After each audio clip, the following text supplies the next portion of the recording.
Hi, I'm MC Jessie。大家好，讀你聽2.0，今日繼續讀 Miguel de Cervantes 嘅 Don Quixote， 讀到第23節。呢一節個名咧叫做 What befell Don Quixote in the Sierra Morena, which was one of the rarest adventures related in this veracious history。上一回咧就講到 Don Quixote 同辛祖啦，就俾佢哋拯救翻嚟嘅一啲囚犯掉石仔。咁嘅原因咧就係因為 Don Quixote 咧就想啲囚犯就翻去佢自己鄉下向佢嘅情人報到。咁但係咧呢啲囚犯就覺得佢哋只係想匿藏啫，就唔好要佢拋頭露面啊。咁喺一觸即發嘅情況之下咧，主僕兩人啊俾石頭掉到成身傷晒之後咧，呢班囚犯都走咗啦。好，我哋睇下呢一節發生咩事先。跟住我哋交俾 Costa 同大家讀嚟聽。Seeing himself served in this way, Don Quixote said to his squire, I have always heard it said, Sancho, that to do good to poor is to throw water into the sea. If I had believed thy words, I should have avoided this trouble. But it is done now. It is only to have patience and take warning for the future. Your worship will take warnings as much as I am a Turk, returned Sancho. But, as you say, this mischief might have been avoided if you had believed me. Believe me now, and a still greater one will be avoided. For I tell you, chivalry is of no account with the Holy Brotherhood, and they don't care two maravedis for all the knight-errant in the world. And I can tell you, I fancy I hear their arrows whistling past my ears this minute. Thou art a coward by nature, Sancho, said Don Quixote, but lest thou shouldst say I am obstinate, and that I never do as thou dost advise.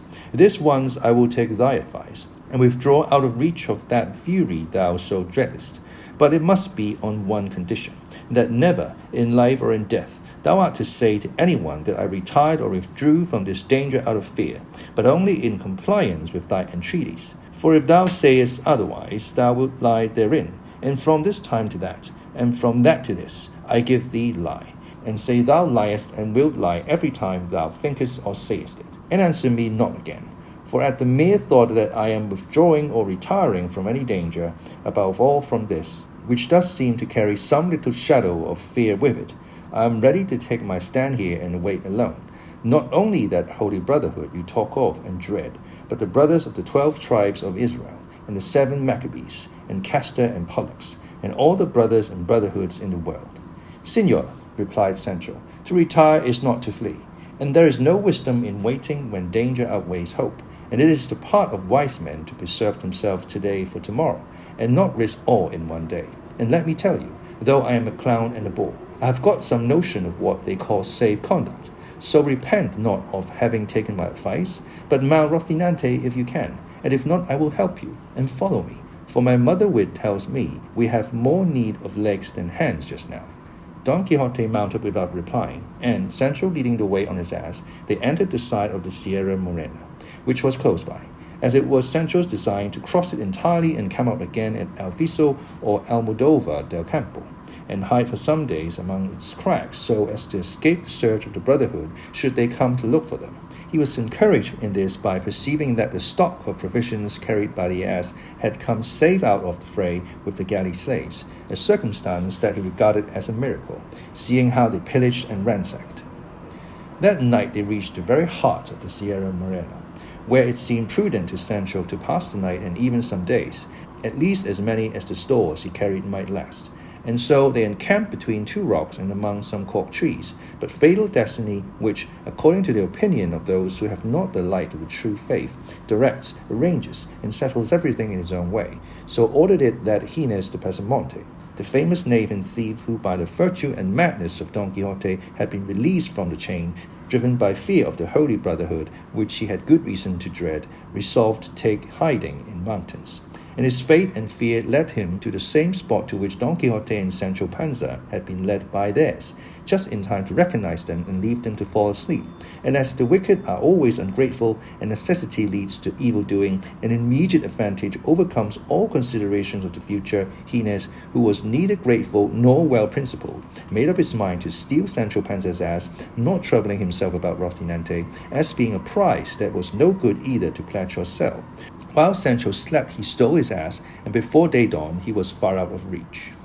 Aurora made her appearance, bringing gladness to the earth, but sadness to Sancho Panza, for he found that his Dapple was missing. And seeing himself bereft of him, he began the saddest and most doleful lament in the world, so loud that Don Quixote awoke at his exclamations and heard him saying, "O son of my bowels, born in my very house, my children's plaything, my wife's joy, the envy of my neighbours, relief of my burdens, and lastly, half-supporter of myself. For with the 26 maravedis thou didst earn me daily, I met half my charges." Don Quixote, when he heard the lament and learned the cause, consoled Sancho with the best arguments he could, entreating him to be patient, and promising to give him a letter of exchange ordering 3 out of 5 escolts that he had at home to be given to him. Sancho took comfort at this, dried his tears, suppressed his sobs, and returned thanks for the kindness shown him by Don Quixote. He, on his part, was rejoiced to the heart on entering the mountains, as they seemed to him to be just the place for the adventures he was in quest of. They brought back to his memory the marvelous adventures that had befallen knights errant in like solitudes and wilds, and he went along reflecting on these things, so absorbed and carried away by them that he had no thought for anything else. Nor had Sancho any other care than to satisfy his appetite with such remains as were left of the clerical spoils, and so he marched behind his master laden with that Dapple used to carry, emptying the sack and packing his paunch, and so long as he could go that way, he would not have given a farthing to meet with another adventure. While so engaged, he raised his eyes and saw that his master had halted and was trying with the point of his pike to lift some bulky object that lay upon the ground, on which he hastened to join him and help him if it were needful, and reached him just as with the point of the pike he was raising a saddle pad with a valise attached to it, half or rather wholly rotten and torn, but so heavy were they that Sancho had to help to take them up, and his master directed him to see what the valise contained. Sancho did so with great alacrity, and though the valise was secured by a chain and padlock, from its torn and rotten condition he was able to see its contents, which were 4 shirts of fine holland, and other articles of linen no less curious than clean. And in a handkerchief he found a good lot of gold crowns, and as soon as he saw them he exclaimed, "Blessed be all heaven for sending us an adventure that is good for something." Searching further, he found a little memorandum book richly bound. This Don Quixote asked of him, telling him to take the money and keep it for himself. Sancho kissed his hands for the favor, and cleared the valise of his linen, which he stowed away in the provision sack. Considering the whole matter, Don Quixote observed, "It seems to me, Sancho, and it is impossible it can be otherwise, that some stray traveler must have crossed the Sierra and been attacked and slain by footpads, who brought him to this remote spot to bury him." "That cannot be," answered Sancho, "because if they had been robbers, they would not have left his money." "Thou art right," said Don Quixote, "and I cannot guess or explain what this may mean. But stay, let us see if in this memorandum book there is anything written by which we may be able to trace out or discover what we want to know." He opened it, and the first thing he found in it, written roughly but in a very good hand, was a sonnet, and reading it aloud that Sancho might hear it, he found that it ran as follows. Sonnet.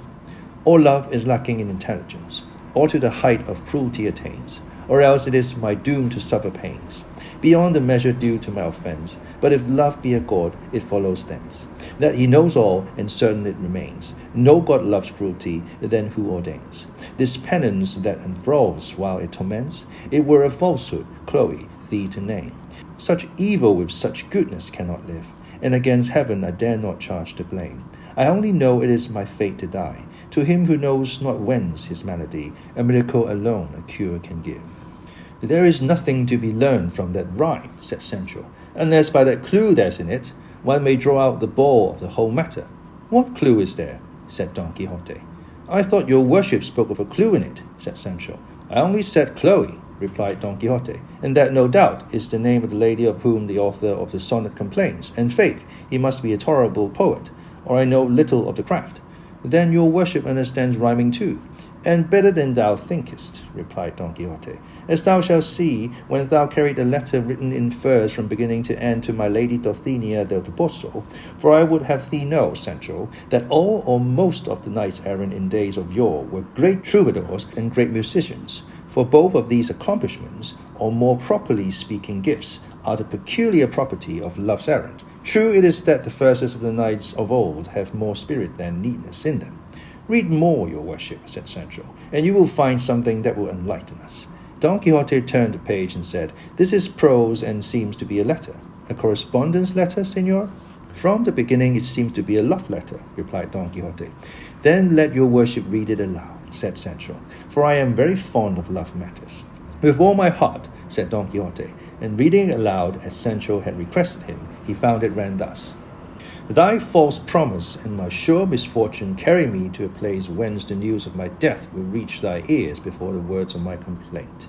Ungrateful one, thou hast rejected me for one more wealthy, but not more worthy. But if virtue were esteemed wealth, I should neither envy the fortunes of others, nor weep for misfortunes of my own. What thy beauty raised up, thy deeds have laid low. By it I believe thee to be an angel. By them I know thou art a woman. Peace be with thee who hast sent war to me, and heaven grant that the deceit of thy husband be ever hidden from thee, so that thou repent not of what thou hast done, and I reap not a revenge I would not have." When he had finished the letter, Don Quixote said, "There is less to be gathered from this than from the verses, except that he who wrote it is some rejected lover." And turning over nearly all the pages of the book, he found more verses and letters, some of which he could read, while others he could not. But they were all made up of complaints, laments, misgivings, desires, and aversions, favors and rejections, some rapturous, some doleful. While Don Quixote examined the book, Sancho examined the valise, not leaving a corner in the whole of it, or in the pad that he did not search, peer into and explore, or seam that he did not rip, or tuft of wool that he did not pick to pieces, lest anything should escape for want of care and pains. So keen was the covetousness excited in him by the discovery of the crowns, which amounted to near 100, and though he found no more booty, he held the blanket flights, balsam formats, stake benedictions, carious fistcuffs, missing alforjas, stolen coat, and all the hunger, thirst, and weariness he had endured in the service of his good master, cheap at the price, as he considered himself more than fully indemnified for all by the payment he received in the gift of the treasure trove. The knight of the rueful countenance was still very anxious to find out who the owner of the valise could be, conjecturing from the sonnet and letter, from the money and gold, and from the fitness of the shirts, that he must be some lover of distinction, whom the scorn and cruelty of his lady had driven to some desperate course. But as in that uninhabited and rugged spot there was no one to be seen of whom he could inquire, he saw nothing else for it but to push on, taking whatever road Rocinante chose, which was where he could make his way, firmly persuaded that among these wilds he could not fail to meet some rare adventure. As he went along then, occupied with these thoughts, he perceived on the summit of a height that rose before their eyes a man who went springing from rock to rock and from tussock to tussock with marvelous agility. As well as he could make out, he was unclad, with a thick black beard, long tangled hair, and bare legs and feet. His thighs were covered by breeches apparently of tawny velvet, but so ragged that they showed his skin in several places. He was bareheaded, and notwithstanding the swiftness with which he passed as has been described, the knight of the rueful countenance observed and noted all these trifles, and though he made the attempt, he was unable to follow him, for it was not granted to the feebleness of Rocinante to make way over such rough ground, he being, moreover, slow-paced and sluggish by nature. Don Quixote at once came to the conclusion that this was the owner of the saddle-pad and of the valise, and made up his mind to go in search of him, even though he should have to wander a year in those mountains before he found him. And so he directed Sancho to take a short-cut over one side of the mountain, while he himself went by the other, and perhaps by this means they might light upon this man who had passed so quickly out of their sight. "I could not do that," said Sancho, "for when I separate from your worship, fear at once lays hold of me, and assails me with all sorts of panics and fancies. And let what I now say be a notice that from this time forth I am not going to stir a finger's width from your presence." "It shall be so," said he of the rueful countenance, "and I am very glad that thou art willing to rely on my courage, which will never fail thee, even though the soul in thy body fail thee. So come on now behind me slowly as well as thou canst, and make lanterns of thy eyes. Let us make the circuit of this ridge. Perhaps we shall light upon this man that we saw, who no doubt is no other than the owner of what we found." To which Sancho made answer, "Far better would it be not to look for him, for if we find him, and he happens to be the owner of the money, it is plain I must restore it. It would be better, therefore, that without taking this needless trouble, I should keep possession of it until in some other less meddlesome and officious way the real owner may be discovered, and perhaps that will be when I shall have spent it, and then the king will hold me harmless."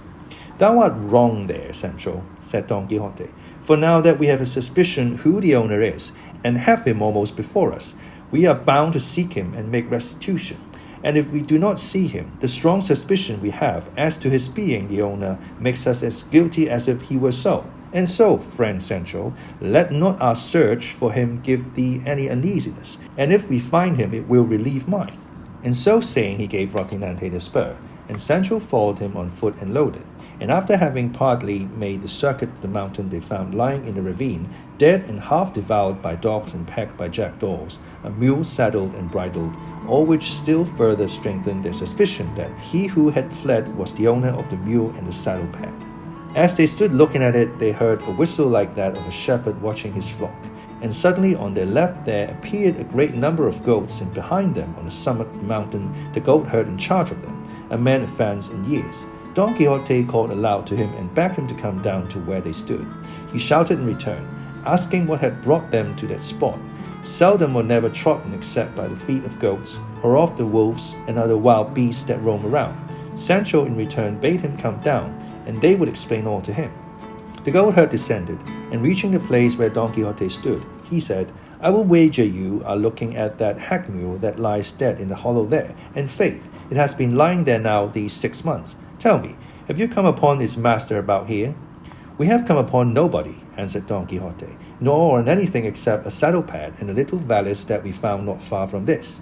I found it too, said the goatherd, but I would not lift it nor go near it for fear of some ill luck or being charged with theft, for the devil is crafty, and things rise up under one's feet to make one fall without knowing why or wherefore.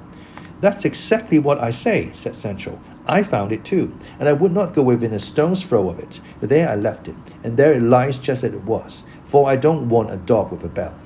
Tell me, good man, said Don Quixote, do you know who is the owner of this property?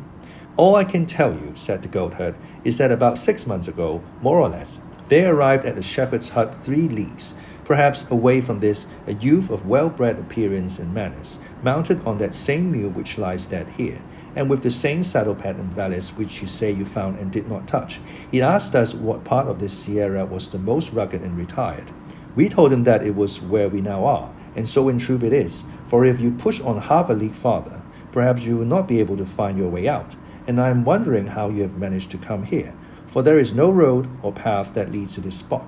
I say, then, that on hearing our answer, the youth turned about and made for the place we pointed out to him, leaving us all charmed with his good looks, and wondering at his question and the haste with which we saw him depart in the direction of the Sierra.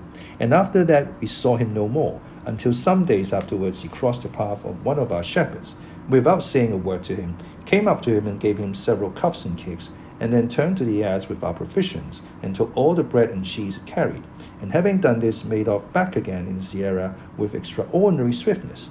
When some of us goatherds learned this, we went in search of him for about 2 days through the most remote portion of the Sierra, at the end of which we found him lodged in the hollow of a large thick cork tree. He came out to meet us with great gentleness, with his dress now torn and his face so disfigured and burned by the sun, that we hardly recognized him, but that his clothes, though torn, convinced us, from the recollection we had of them, that he was the person we were looking for. He saluted us courteously, and in a few well-spoken words he told us not to wonder at seeing him going about in disguise, as it was binding upon him in order that he might work out a penance, which for his many sins had been imposed upon him. We asked him to tell us who he was, but we were never able to find out from him. We begged of him too, when he was in want of food, which he could not do without, to tell us where we should find him, as we would bring it to him with all goodwill and readiness. Or if this were not to his taste, at least to come and ask it of us, and not take it by force from the shepherds. He thanked us for the offer, begged pardon for the late assault, and promised for the future to ask it in God's name without offering violence to anybody. As for fixed abode, he said he had no other than that which chance offered wherever night might overtake him. And his words ended in an outburst of weeping so bitter that we who listened to him must have been very stones had we not joined him in it, comparing what we saw of him the first time with what we saw now. For, as I said, he was a graceful and gracious youth, and in his courteous and polished language showed himself to be of good birth and courtly breeding, and rustics as we were that listened to him, even to our rusticity his gentle bearing sufficed to make it plain. But in the midst of his conversation, he stopped and became silent, keeping his eyes fixed upon the ground for some time, during which we stood still waiting anxiously to see what would come of this abstraction, and with no little pity, for from his behavior, now staring at the ground with fixed gaze and eyes wide open without moving an eyelid, again closing them, compressing his lips and raising his eyebrows, we could perceive plainly that a fit of madness of some kind had come upon him, and before long he showed that what we imagined was the truth, for he arose in a fury from the ground where he had thrown himself, and attacked the first he found him with such rage and fierceness that if we had not dragged him off him, he would have beaten or bitten him to death, all the while exclaiming, "O faithless Fernando, here shalt thou pay the penalty of the wrong thou hast done me. These hands shall tear out the heart of thine, abode and dwelling of all iniquity, but of deceit and fraud above all." And to these he added other words, all in effect upbraiding this Fernando and charging him with treachery and faithlessness. We forced him to realize his hold with no little difficulty. Without another word he left us, and rushing off plunged in among these brakes and brambles, so as to make it impossible for us to follow him. From this we suppose that madness comes upon him from time to time, and that someone called Fernando must have done him a wrong of a grievous nature, such as the condition to which he had brought him seemed to show. All this has been since then confirmed on those occasions, and they have been many, on which he had crossed our path, at one time to beg the shepherds to give him some of the food they carry, at another to take it from them by force. For when there is a fit of madness upon him, even though the shepherds offer it freely, he will not accept it, but snatches it from them by dint of blows. But when he is in his senses, he begs it for the love of God, courteously and civilly, and receives it with many thanks and not a few tears. And I tell you the truth, sirs, continued the goatherd, it was yesterday that we resolved, I and 4 of the lads, 2 of them are servants, and the other 2 friends of mine, to go in search of him until we find him, and when we do to take him, whether by force or of his own consent, to the town of Almodovar, which is 8 leagues from this, and there strive to cure him, or learn when he is in his sense who he is, and if he has relatives to whom we may give notice of his misfortune. This, sirs, is all I can say in answer to what you have asked me, and be sure that the owner of the articles you found is he whom you saw pass by with such nimbleness and so naked. For Don Quixote had already described how he had seen the man go bounding along the mountainside, and he was now filled with amazement at what he heard from the goatherd, and more eager than ever to discover who the unhappy madman was. And in his heart he resolved, as he had done before, to search for him all over the mountain, not leaving a corner or cave unexamined until he had found him. But chance arranged matters better than he expected or hoped, for at that very moment, in a gorge on the mountain that opened where they stood, the youth he wished to find made his appearance, coming along talking to himself in a way that would have been unintelligible near at hand, much more at a distance. His garb was what has been described, save that as he drew near, Don Quixote perceived that a tattered doublet which he wore was embottomed, from which he concluded that one who wore such garments could not be of very low rank. Approaching them, the youth greeted them in a harsh and hoarse voice, but with great courtesy. Don Quixote returned his salutation with equal politeness, and dismounting from Rocinante, advanced with well-bred bearing and grace to embrace him, and held him for some time close in his arms, as if he had known him for a long time. The other, whom we may call the ragged one of the sorry countenance, as Don Quixote was of the rueful, after submitting to the embrace, pushed him back a little and, placing his hands on Don Quixote's shoulders, stood gazing at him as if seeking to see whether he knew him, not less amazed, perhaps, at the sight of the face, figure, and armor of Don Quixote than Don Quixote was at the sight of him. To be brief, the first to speak after embracing was the ragged one, and he said that will be told farther on. 唔該晒 Costa。哇！呢一節發生咗非常之多嘅事。首先呢，就係侍從兩人呢就劫獄啦，佢咁講啦，咁就唔想俾佢 Holy Brotherhood 逮捕啦，於是乎就逃入去深山。咁喺深山嗰度呢，新組嘅女仔啊就俾人偷咗，而偷呢個女仔嘅人呢，正正就係支持佢哋營救嘅嗰個所謂詩人。然之後咧，佢哋喺深山度咧就發現咗一個不知名嘅人啦。而發現咗啲人之前咧，佢哋就喺地下度咧就發現咗一啲袋啦，入面咧就有啲情書啊、文字啊。而佢讀咗出嚟咧，就發現咗一個愛情嘅故事啦。咁但係都係悲情嘅，好多都係不忿啊、憤世嫉俗啊咁樣內容啦。不斷咁喺度猜測下呢個人究竟係咩人呢？頭先見一個人係咪就係呢啲情書嘅物主呢？當我喺度懷疑嘅時候咧，佢哋就發現咗個死馬啦，發現咗一班牧羊者啦，然之後牧羊者話俾佢聽，呢度咧之前咧就有一個無家可歸嘅人，咁咧就懷疑咧佢係精神有啲唔妥嘅，因為佢有陣時候咧就好暴躁，有陣時又好感情豐富，咁佢哋咧就想捉咗佢，就送佢去附近嘅小鎮，就醫佢呢個情緒病啊，呢個陰晴不定嘅病。咁而聽到呢個咁奇怪嘅人嘅事蹟咧，Don Quixote咧就好想會一會佢啦。咁於是乎咧，佢就決定去揾佢嘅咁樣。好，我哋睇下呢一節有啲咩字先。呢一節比較長啊，都有好多字。Alacrity，alacrity，alacrity，alacrity，名詞嚟嘅。brisk and cheerful readiness，brisk and cheerful readiness，喜悅啦，我有冇講啊 ？rapturous，rapturous，rapturous，睇落去個字係好似貶義咁喎，形容詞嚟嘅。characterized by feeling or expressing great pleasure or enthusiasm， 狂喜啊 rapture， 原來唔係貶義嚟嘅，都係一個正面嘅詞語啦，狂喜啊，歡喜若狂。covetousness， 名詞嚟嘅，字源咧就係 covetous 啦。covetous，having or showing a great desire to possess something belonging to someone else， 人哋嘅嘢，貪婪人哋嘅嘢，咁我哋中文咧就有個詞語可以形容到嘅，就係喜悅。